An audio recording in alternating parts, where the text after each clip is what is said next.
Next up is Brian Goldfarb. He is, I want to make sure I get this right because it's not a short one, Head of Marketing, Google's Cloud Platform. It includes a number of applications, the Google App Engine, Prediction API, Google SQL, or excuse me, Cloud SQL, and a host of other acronyms, which I'm not going to be able to repeat right now, which I'm sure he can take you through.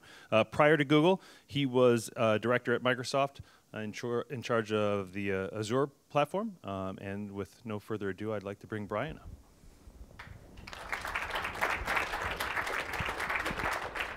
Thanks.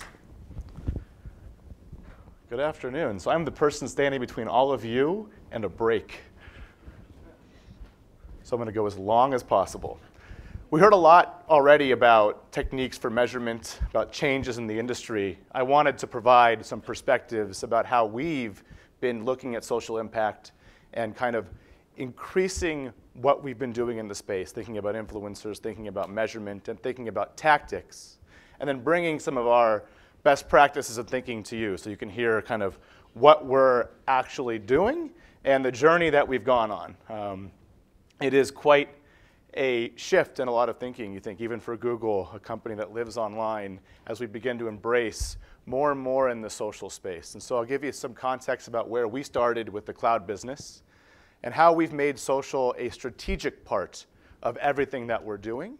And I've distilled down some best practices, some do's and don'ts that we can talk through, and then we'll have some time for questions. The beauty about where we started is it looks a lot like that. Nowhere. When I joined the company, our investment on the cloud side and how we embraced and used social was a blank slide.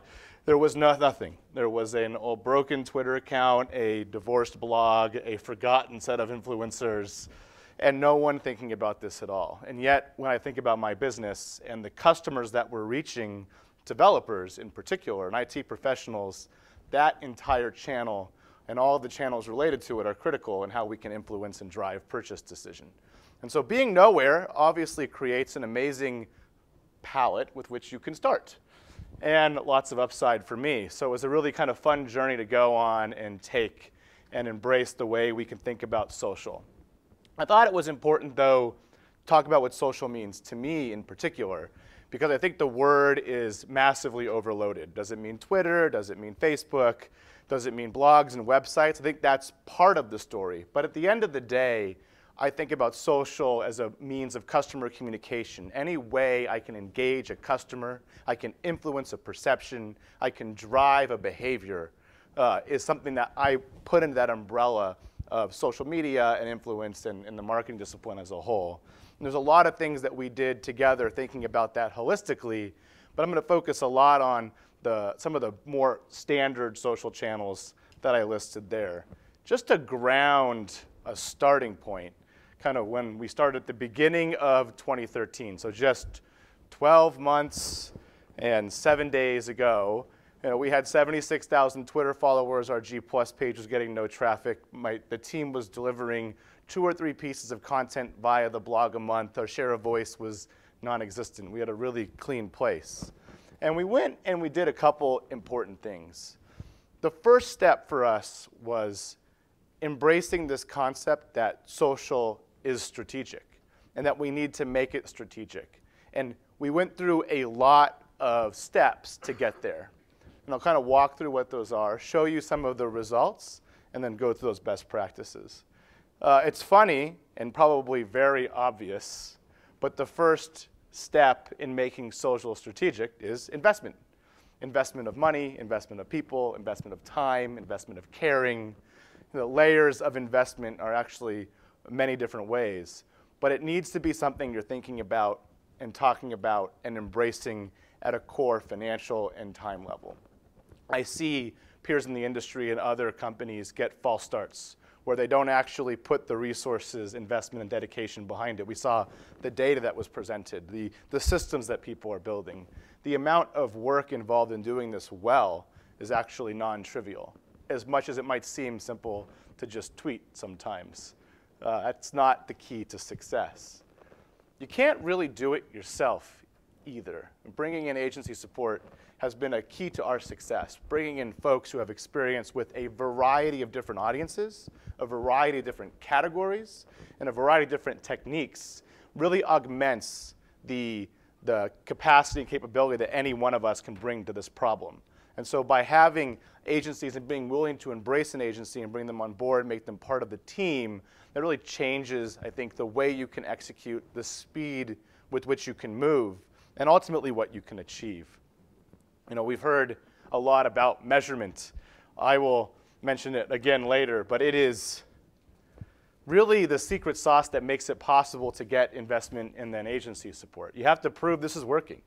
And it's one of those areas that's becoming more of a science. You know, I think if you look 2 years ago, we had the pseudoscience of this, and then we're moving more and more into the mathematical rigor, the models, the capabilities, the trackers, and making sure you have a very clear view about what measurement looks like is important. For us, making social strategic meant being consistent in our approach, consistent in our brand, consistent in our execution. None of this, we're going to do something today and forget about it for 3 months. You know, the customer doesn't go on Christmas break. There is no vacations in the real world. And so being able to deliver this constantly and over time is critical. And that also resonates back to what does it mean to invest.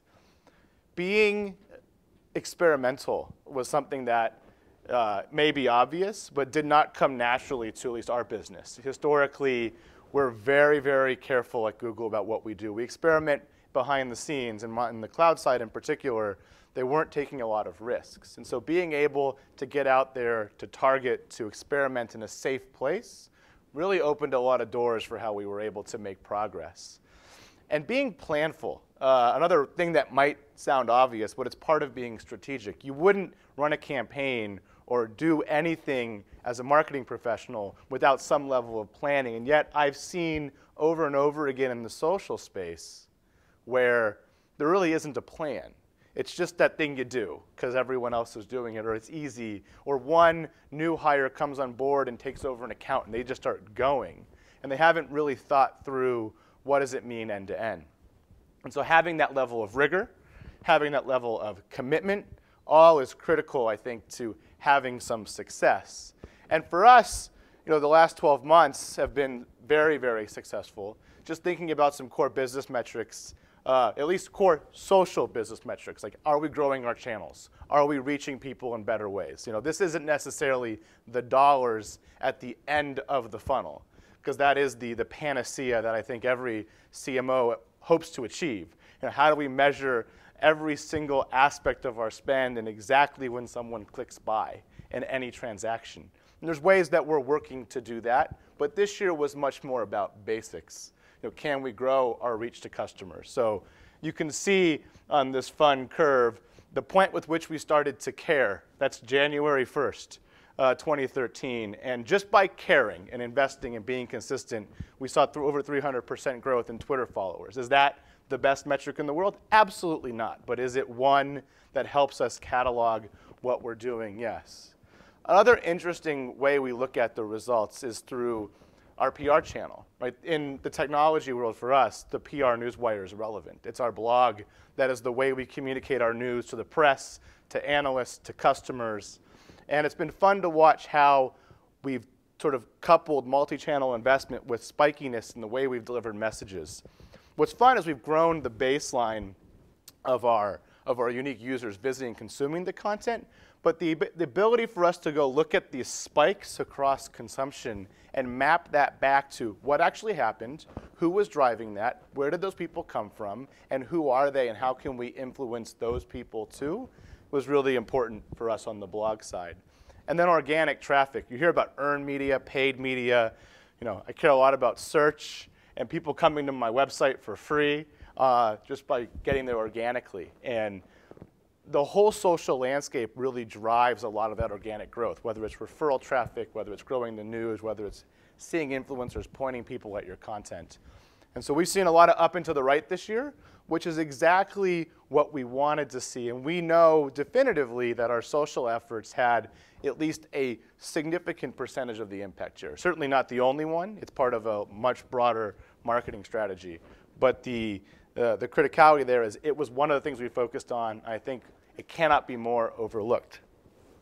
So as we're running through this and learning, I wanted to share some of the best practices, or at least 5 best practices that we saw made a big difference. And the first was being integrated across our channels by making sure that not any single piece of content was isolated and living in one area. You have people who are bifurcated across the different consumption vehicles, first party and third party, and making sure that any sort of planful, thoughtful execution is integrated across everything you do. So blog and Twitter and Facebook and YouTube and G+, and then providing a level of consistency to kind of grow the moment. We did something with Khan Academy that was kind of fun.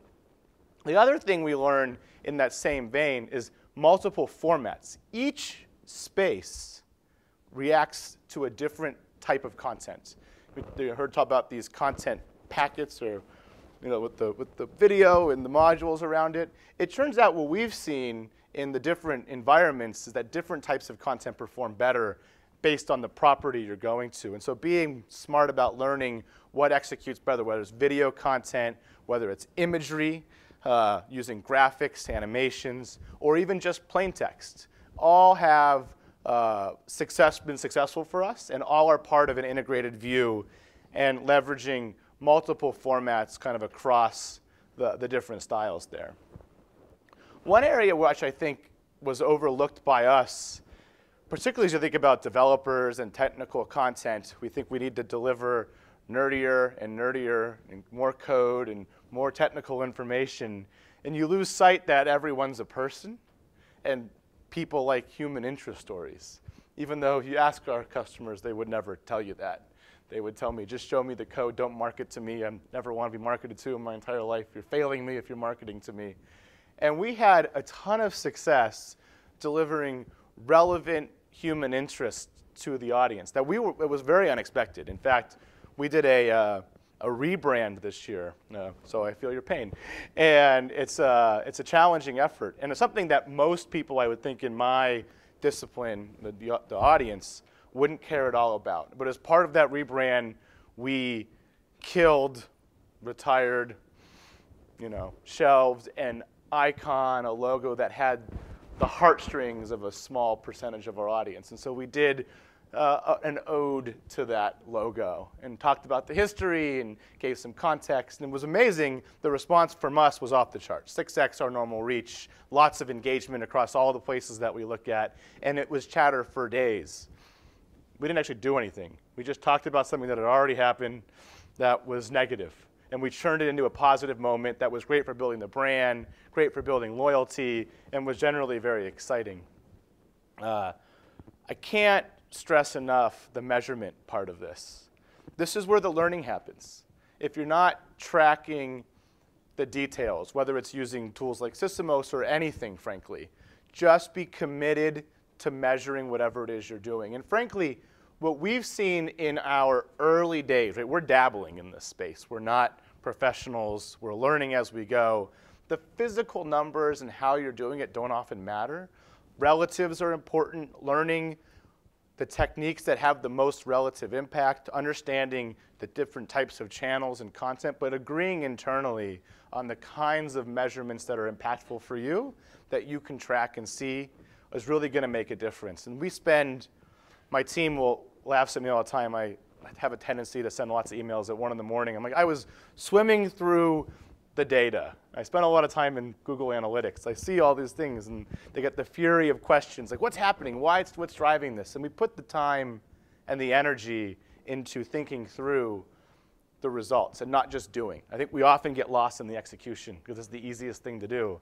And taking the time to step back and be thoughtful about what's driving the end goal will actually make the time you spend executing far more successful.